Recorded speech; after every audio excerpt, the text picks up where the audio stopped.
one day I will see happening is that they have destroyed the family. Mm-hmm. I remember when I was growing up, the father was the head of the family, the grandparent were there. You know, we had the family unit with that order of God and Christ, Christ and man, man and woman, woman and children.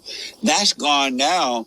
And you can hardly find, especially in the black community, but not only now, you can hardly find a family where the father's there. Yeah. And if he's there, he doesn't have an authority. You know, his wife running the family, running him. And so he still don't have that strength there that we had when I was growing up. The family has been destroyed. And when you destroy the family like that, the kids don't have a chance. They don't have a chance. So we got to restore the family that was created by God. I mean, you say it all the time. The male has been destroyed. Yes. You know, they used to, when I first started my show, they was always all the time calling me a man hater and this and that. But I was just talking, I was trying not to be a man hater because they were all having a family with no man in it at all. But I wanted to show a family with a mother and father who, you know, both worked together for the, you know, with love for the benefit of their family, and the way I thought at the time. Yes. So different than now. But I think we got to do something with the man. Now, and I'm so mad at the man because I don't know why they gave up so easy. I mean, maybe they're afraid. Maybe it's because women are increasingly more violent to them. I always see women beating men's butt.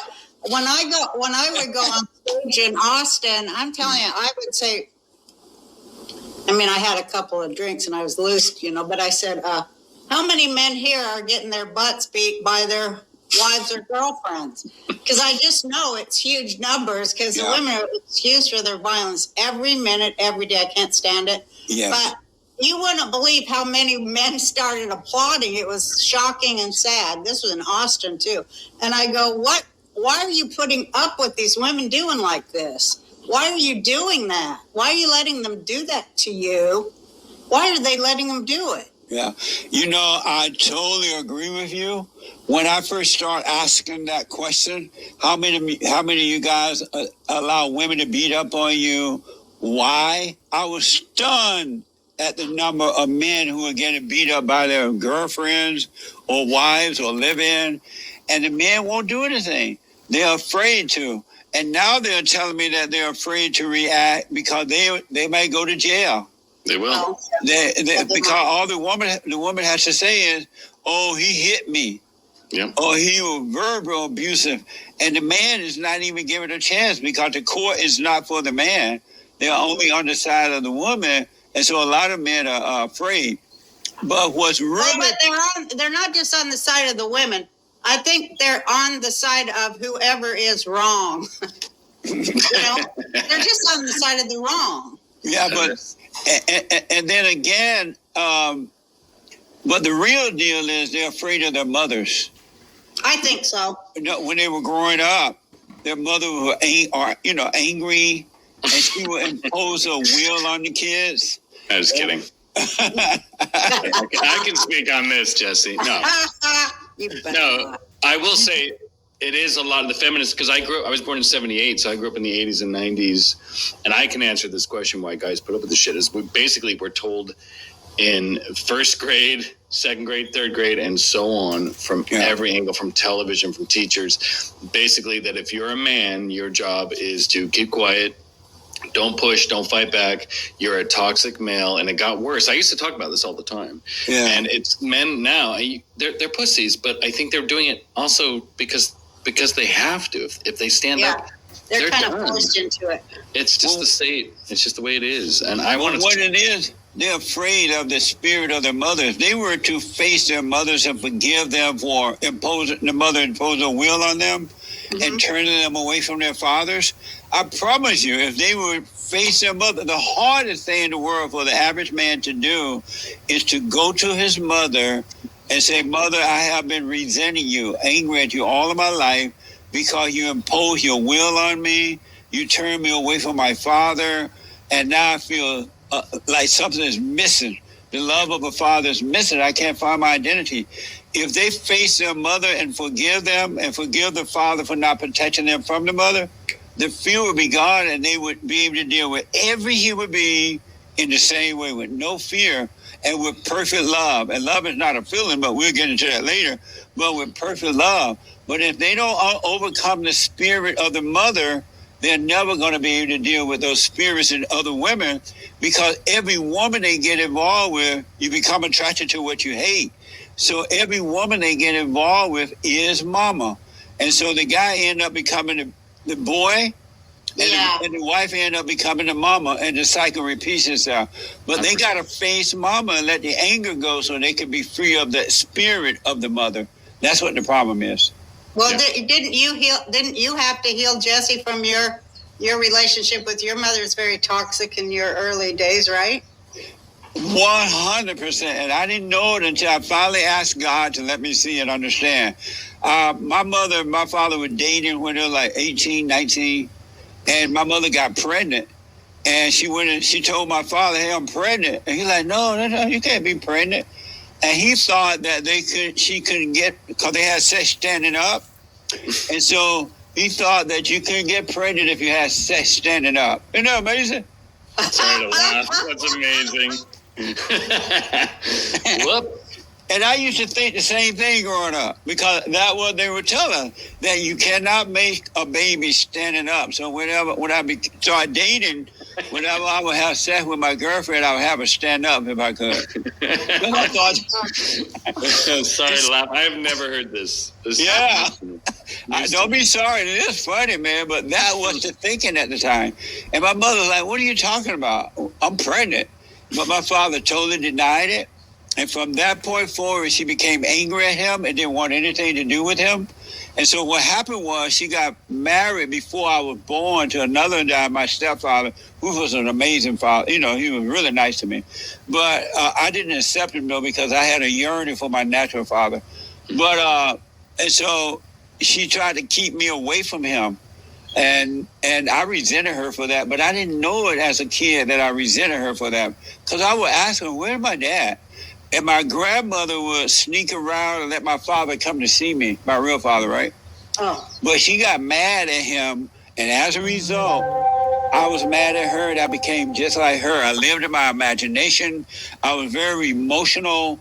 I couldn't deal with women in the right way. I was afraid to stand up to them.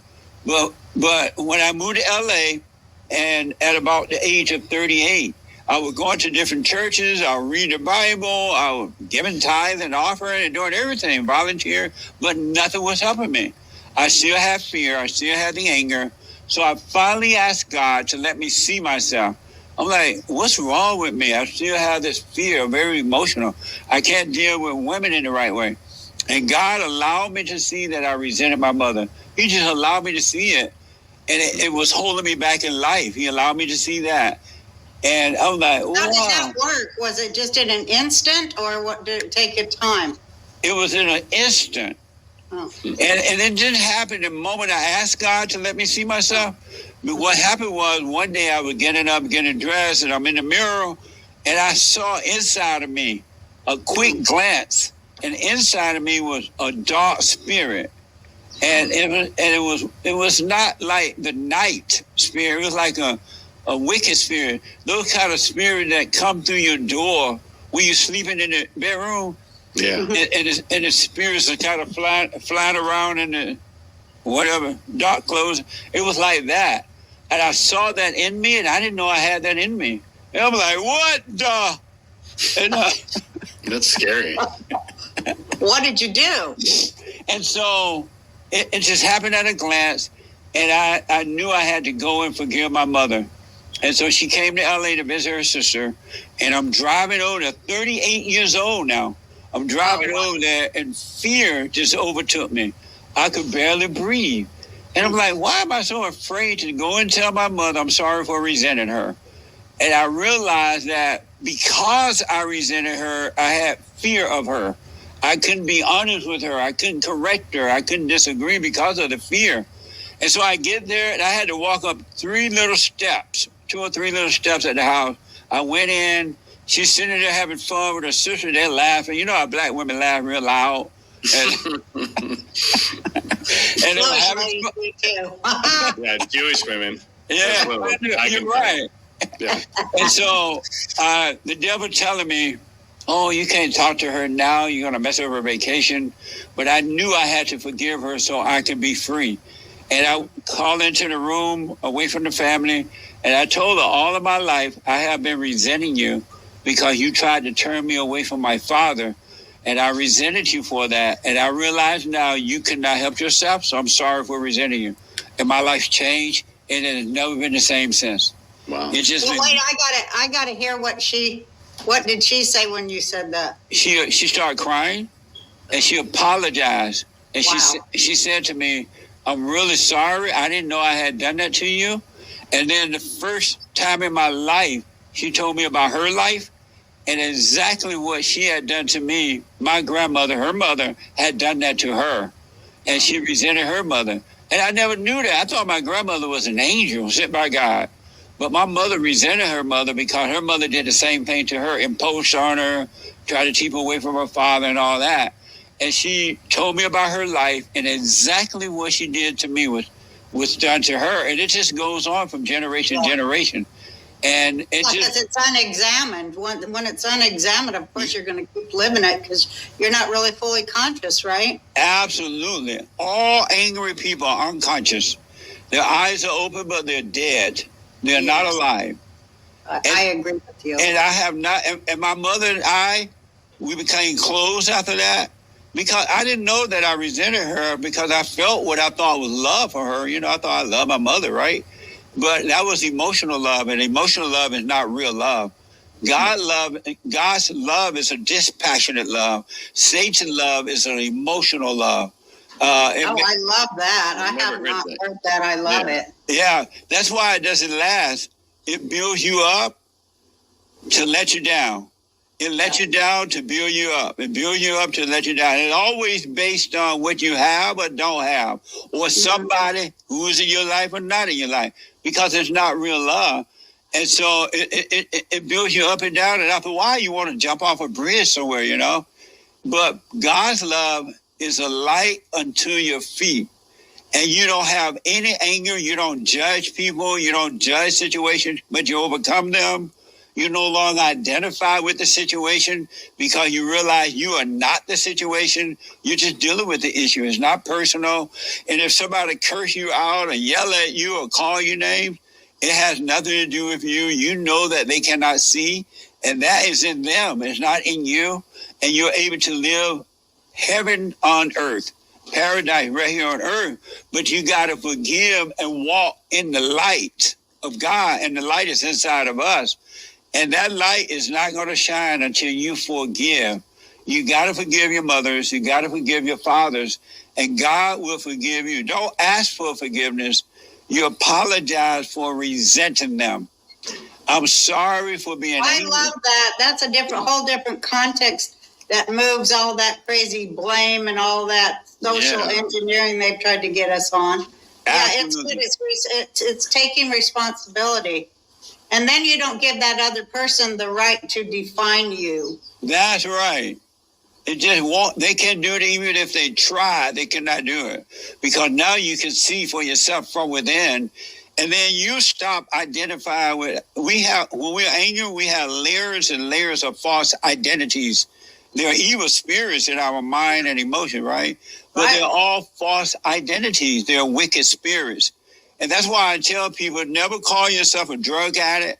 Never call yourself an alcoholic. Never call yourself a murderer or thief. Never call yourself this or that, because when you call yourself that, you're giving these false spirits, you're taking on the identities and you identify with it. It's enough to see that you drink a lot or whatever, but don't identify with it so you can overcome the spirit of it. Because the drug is not the problem, it's the false identity, the spirits that made a home in our mind and emotion. And believe me, we have layers and layers and layers of false identities, false spirits in our mind and body, but they're not in us. Yeah, they're imposed. Yes. 24/7, every single day, through the media, through the airwaves, through other Yeah. people. You know, it's just imposed on us, these thoughts that we think they're not even our thoughts. They're not our thoughts at all. They're not from God, and they're not from us. That's why I tell people all the time, all thoughts are all lies all the time about anything. You're not your thoughts, you're not your emotions, and you're not your body. We are up here. The real us, the real person, has the mindset of God. We're a conscious being, but because we haven't let the anger go, we're living below consciousness. But Right. when you let the anger go, all those identities would disappear. They're called ego, right?